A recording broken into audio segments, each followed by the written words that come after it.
First things first, I'm going to make this very clear.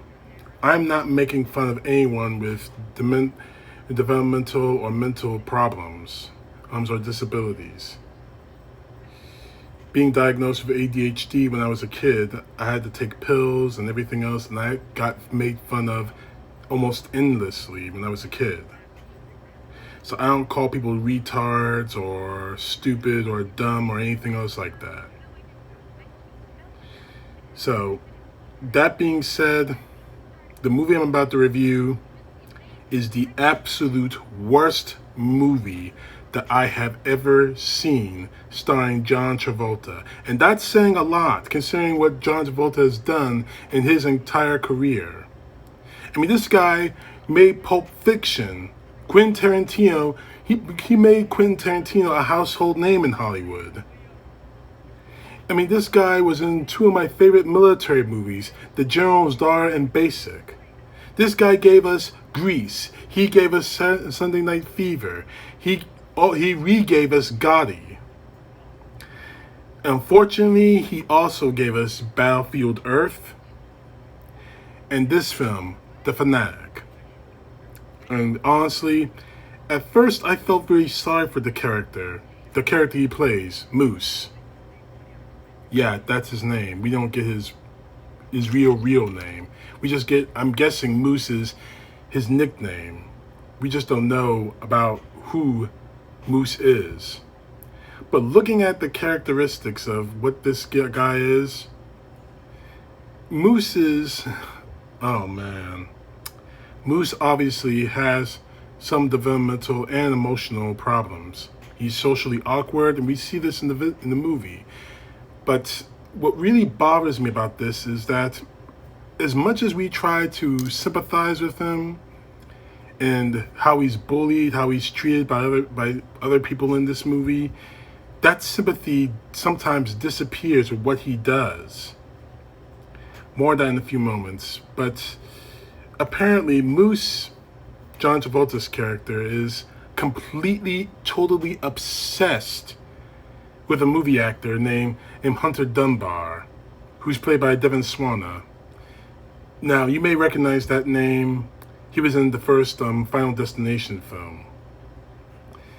Now, the real problem I have with this is that, like I said earlier, we try to sympathize with Moose. And I did when I first saw this movie. I thought, my God, this guy's going to get bullied. He's going to get harassed. And only because he's developmentally disabled at some point, that he's autistic under some kind of line on that. But then the sympathy disappears with the things he does in this movie. And one of the primary scenes that illustrates this point of me being sympathetic to this character is that earlier in this movie, he stands in line for a book signing by this actor. Stands in line for hours, getting a chance to actually meet him face to face. And just before he gets the autograph, he's called out to his ex-wife arguing about their son. Sorry, Mr. Dunbar, but I have every VHS, I have every DVD, and you're so rad in The Warrior. I just don't want you not to sign my stuff. You came to the place, but I'm officially done. But where do you see the special items that I have? This is Space Vampires.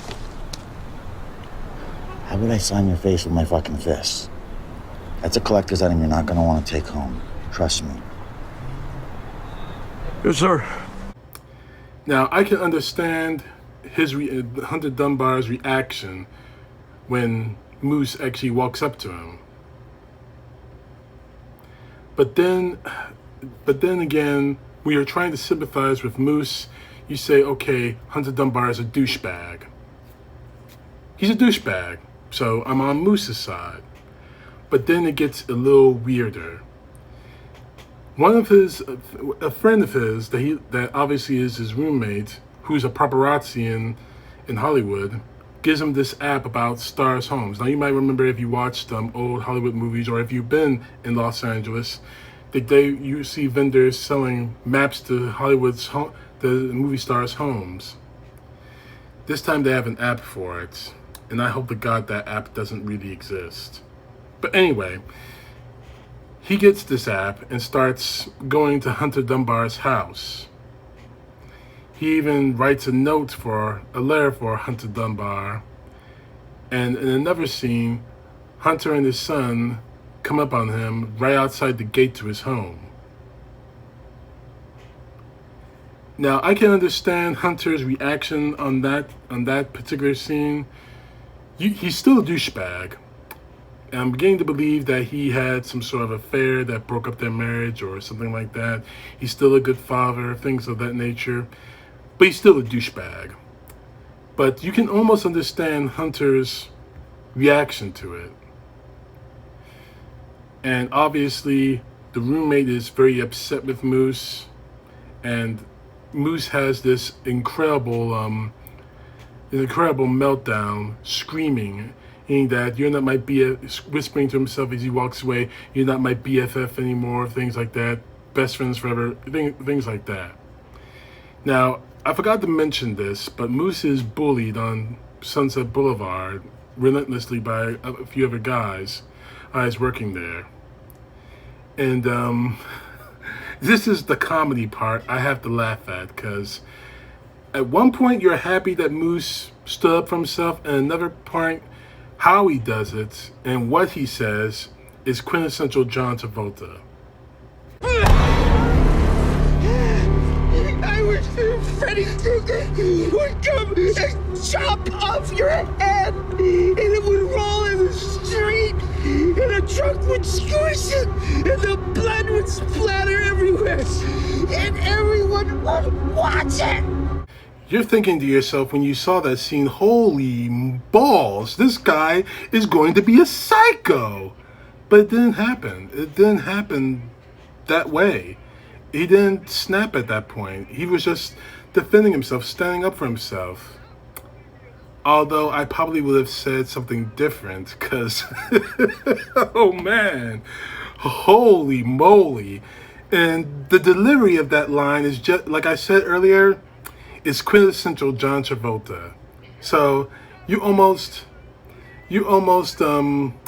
feel some sort of happiness for this guy, but the underlying line is that there's something seriously wrong with him, and it's going to, and this is just going to push him even further and further and further and further off the line. And worse yet, instead of taking his friend's advice. Oh, a quick note about his roommate, this lady paparazzi. In several scenes, we hear her give a voiceover in this film. That to me really disturbed me.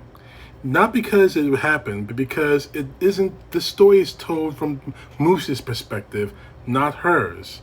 Otherwise, or it's possible that she's telling the story after the story ended.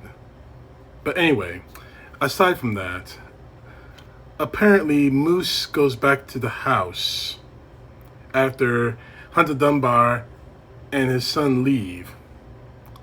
And things really get real. Like, really real.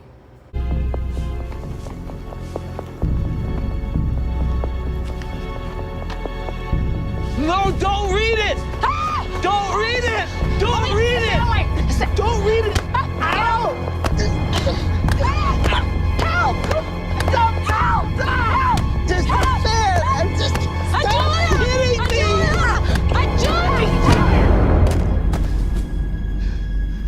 Oh my gosh. Oh my gosh. Are you okay? I'm sorry. I'm so sorry. That's a nosebleed. That's bad. That's bad. I had a nosebleed. It wasn't fun. Now, one can almost argue that Moose didn't intend for this girl to kill this girl. It was an accident. He just defended himself. He took too much force, and the girl and the woman and the maid fell backwards. But still, it doesn't look good for him at all. And his reaction to, it's just a nosebleed, it's just a nosebleed, you need to get it fixed, things like that. It shows me that this guy has some really, really serious problems. But it doesn't end there. Apparently, Hunter Dunbar, or the maid, left the door open. And Moose goes around his house. Now again, this is reminiscent of the scene in 1 Hour Photo where Robin Williams' character walks around this family's house. Now, mind you, it didn't really happen. It just happened in his imagination, mind you. He was good old Uncle Si. Oh boy. Anyway, in this one, he does go in. But what's really silly about this is not what Moose does. You rock my head and you rattle my head. You rock it like I go to bed. It's the simple fact that he starts taking selfies in his house. And apparently, he posts them on social media.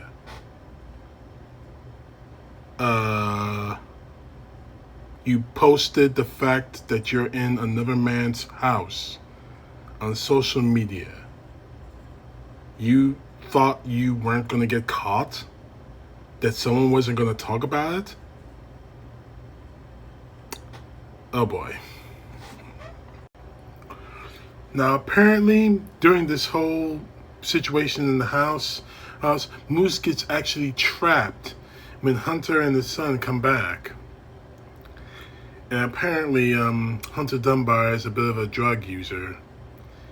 He knocks himself out with drugs to sleep. Oh crap. Oh man, this guy, Moose. If it wasn't for the fact that I have nothing but great sympathy for those who have mental disabilities, I would recommend that this guy belongs in a psychiatric home somewhere.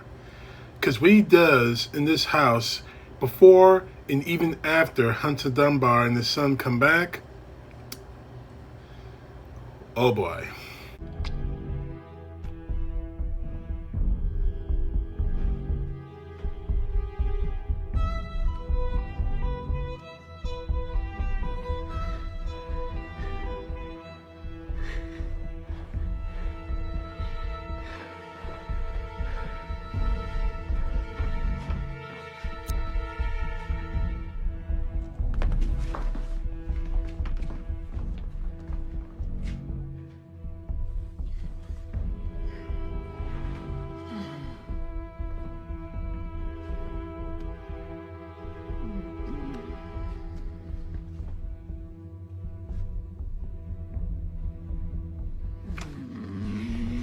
Yeah, you saw what you saw.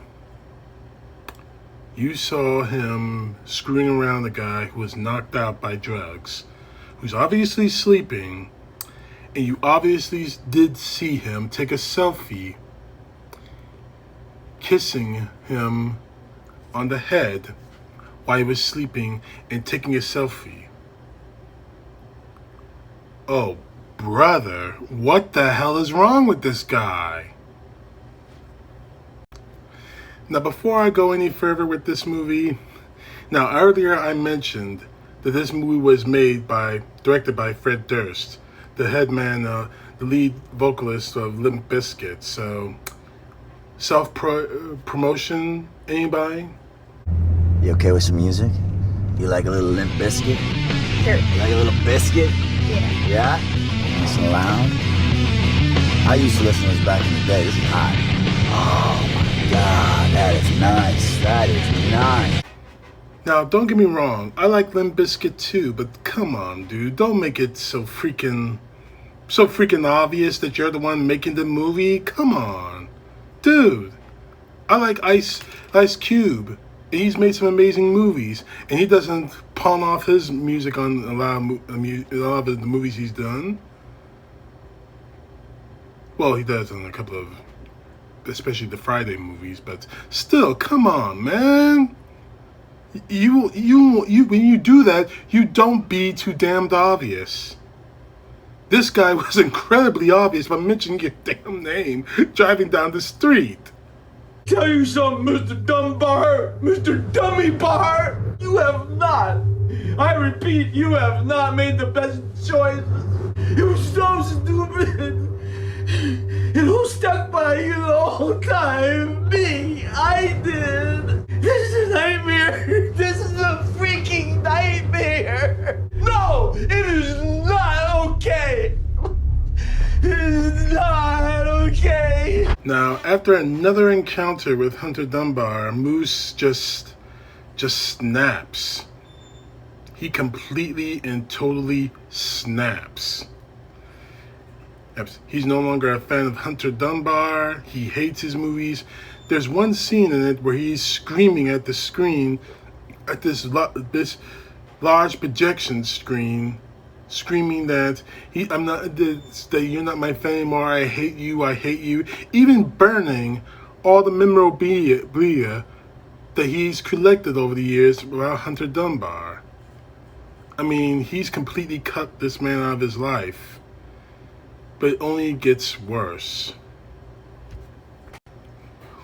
Wait a second. Did she just say that Moose was posting those photos when he was in the same room with Hunter Dunbar asleep? When he kissed him? Why aren't the cops in on this? Now, the roommate brings this all to Moose's attention, and she's genuinely concerned and becomes incredibly angry because of it. And this is how Moose reacts. And it's pretty damn pathetic, if you ask me. You're mean! You're mean! Okay, that's it, Leah. Look at this. You're blocked. You're blocked from my social media. You go. You go. You get out of here. As if losing your best friend wasn't enough. After her telling you that you're going to get yourself in some kind of trouble for what you've done wasn't enough. If losing the object of your affection, an actor that you have much love for, wasn't enough, now Moose goes for the unforgivable. There was a line he was going to cross, and there was no coming back from it. Wait!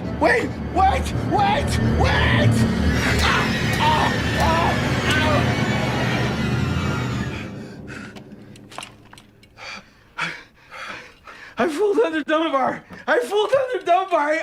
I'm such a good actor. Out of your mind.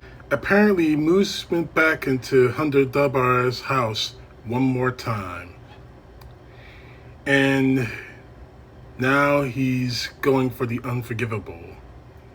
He doesn't want just an autograph anymore. This is getting really real. Oh boy. And I think we've been inching closer and closer to this than ever. Hunter Dunbar wakes up in bed, tied up. I mean Basic Instinct Inc. style, only Sharon Stone's left the building. A sexy lady isn't in the building. There's just a psychopathic, broken moose waiting to pounce. But it isn't the way we all thought it's going to be. You're going to laugh too when you see this. As if faking your suicide on the floor next to the bed where after you tied up an actor wasn't enough, here's something else. Yeah, that happened. And the thing that really, I mean, you can see a person like that snapping to that point, but this moose took it to the next level. He just wanted an autograph, and because he didn't get one, he snapped. And of course, we get one more piece of art, a voiceover from the paparazzi lady. And it's the best one out of the entire movie. Moose didn't just cross the line. he fucking nuked it. He didn't just cross the line. He fucking nuked it. I love that. But it wouldn't be so surprising, so breathtaking if we knew that this was going to go this way. Whenever a fanatic movie like this happens, eventually the fan actually crosses a very delicate line. We saw that in 1 Hour Photo. We saw that in Misery. We saw that in The Fan. And here we are with the fanatic. Now, the thing is, all these movies have one thing in common. The fan actually paid the price, and the object of their fandom actually lived. This is the case here, but it's not the ending you would expect. Now, Hunter is still tied to the bed, is trying to talk Moose out of letting him go, which eventually he does, after tricking him to saying, we're going to be best buds, we're going to have some ice cream and everything. And then Hunter escapes in the craziest ways possible.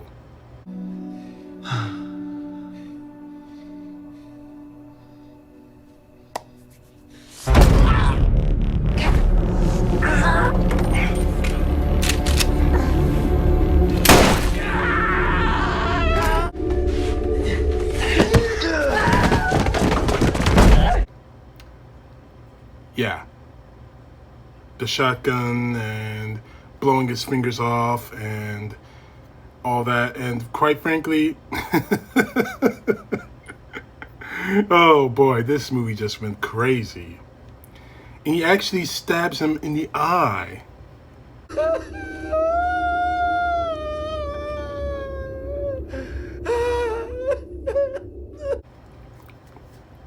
Now, what really gets me is you would think that someone in Hunter and Dunbar's position would actually call the cops and say there was an intruder in my home. He was stalking me up to this point.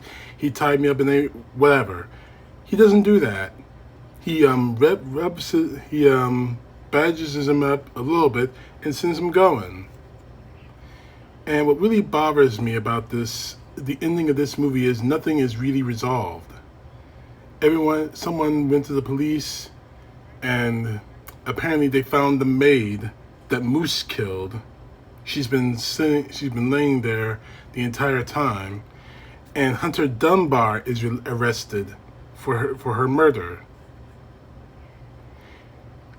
I'm just going to assume that sooner or later, the cops are going to look at the photos, look at Moose's social media, and find out that he may have been the one who killed the maid, but it doesn't happen.